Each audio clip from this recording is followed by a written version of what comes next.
نتكلم بعدل. طيب الله يقول وإذا قلتم فاعدلوا، العدل مطلوب حتى مع أعداء الإسلام. هذا نتنياهو، هذا الخبيث الإرهابي الكافر لعنة الله عليه في الدنيا والآخرة، يقتل المسلمين، هل يجوز الكذب عليه؟ لا يجوز، لأن في الإسلام لا يجوز. الآن أنت تتكلم على سالم الطويل. طيب شيخ سالم الطويل تقول بأنه يقول يغلو في طاعة الحكام. أنت قلت لي نعم، ويقول طيعوا الحاكم حتى ولو قال لكم اكفروا بالله.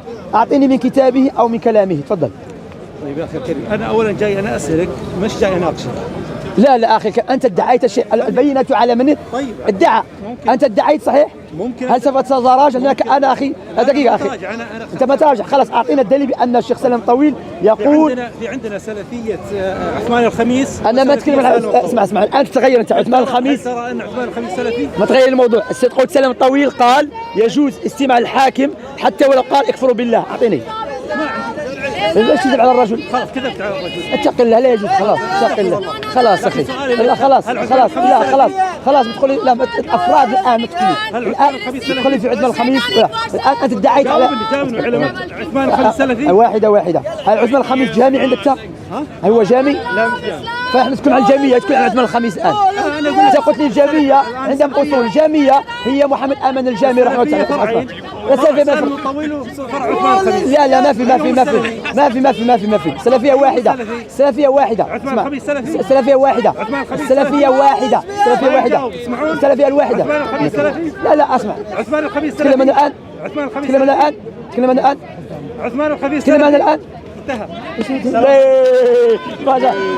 انت في الكاميرا كذبت على الشيخ سالم الطويل. عثمان الخميس سلفي؟ نعم هو سلفي من اهل الجنة. سلفي؟ من اهل الجنة نعم. نطيعه يعني. تطيعه؟ نطيعه. ما في النقطة تاعك. ما نقطتك تطيعه معناتها تطيعه؟ انتم جامية يا انت كذاب، تكذب على الشيخ. كذبت الان. شوف كذاب، انت كذاب تكذب على الشيخ الان. كذب ما يستحي، يكذب يقول بان اسكتي علينا يا ايها الملعونة هذه. مين جت علينا هذه المرأة؟ والله شوف سبحان الله، هذا الرجل يكذب على سالم طويل. يقول طاع الحاكم حتى ولو قال اكفر بالله. سألته دليل، قال لي ما عندي دليل. شوف الكذب. وثم يقول لك جامية، ما في جامية. جامية معناتها اتباع محمد امان الجامي. هو عالم من علماء السنة، ليس الذي يحب تدمير الدول الإسلامية ويعيش كالكلب عند الغرب. طيب محمد امان الجامي رحمه الله تعالى حب خير الدول الإسلامية، وأعداء الإسلام الذين يحبون يدمرون الدول الإسلامية باسم الغير على الإسلام يدمر البلد ثم يهرب من البلد ويأتي إلى أوروبا. لأجل ذلك يبغضون الإمام محمد آمان الجامي رغم ألوف الحزبيين. هذا زعيد حمار يا أخي. أتكلم معاه أنت يا أخي. هذه احنا بالعربية وتكلم معنا هذه. والله يا أخي فنحن الحمد لله ما نتعرف محمد آمان الجامي. شوف هذا يكذب، قال عندهم غلو الطاعة. قلت أعطيني دليل. قال لي يكذب على سالم طويل. الشيخ سالم طويل قال بأن طوع الحاكم لو كفر. قلت أعطيني الدليل. قال عثمان الخميس سلفي. ايش دخل عثمان الخميس في الكذب على الشيخ سالم طويل؟ ما عنده دليل الكذب.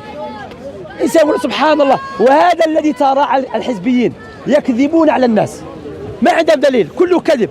الجامية أعطوني أصول الجامية. الغلو في الطاعة. الشيخ محمد أمان الجامي يقول لا يجوز طاعة الحاكم في المعصية. هذا قول الرسول عليه الصلاة والسلام. لكن مع الناس يكذب ويتحرى الكذب ويتلذذ بالكذب كهذا الشؤون غير الإسلامية. فاهم؟ هذا كله يكذب على السلفيين. فالحمد لله أنا شوف ليس أختبئ من وراء الشاشة ولا أبين وجهي. أنا أتينا كل أحد لكي أناظر الناس. من يدعي بأن في فرقة اسمها الجامية تعال نتكلم بالعلم. مرة تكلمت مع شخص قلت أعطني أصول المداخلة، ما في أصول إلا كذب على الشيخ ربيع بن هادي المدخلي. لكن بعض المسلمين ماذا يريد؟ يريد العلماء السلفيين أن يفتوا بتدمير الدول الإسلامية وتراهم هاربين إلى الغرب لاجئين.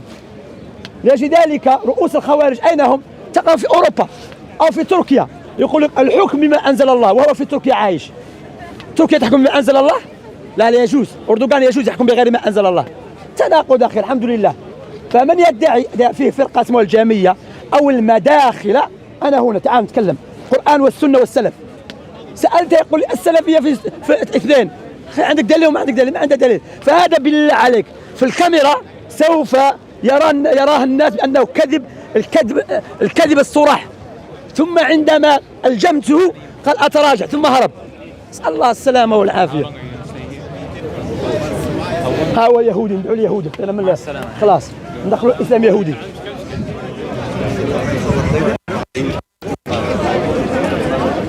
ها نقول الحمد لله. عليكم السلام اخي هاوي. شمسي اخي هذا ساترك هاويزي هاو شنو ايم. قل له ما رايك عن غزه. علي ملخ هو ابو غزه. قل له ما رايك عن غزه. he's asking his opinion about Gaza. There shouldn't be civilians involved. They shouldn't be injured. Both sides should be injured.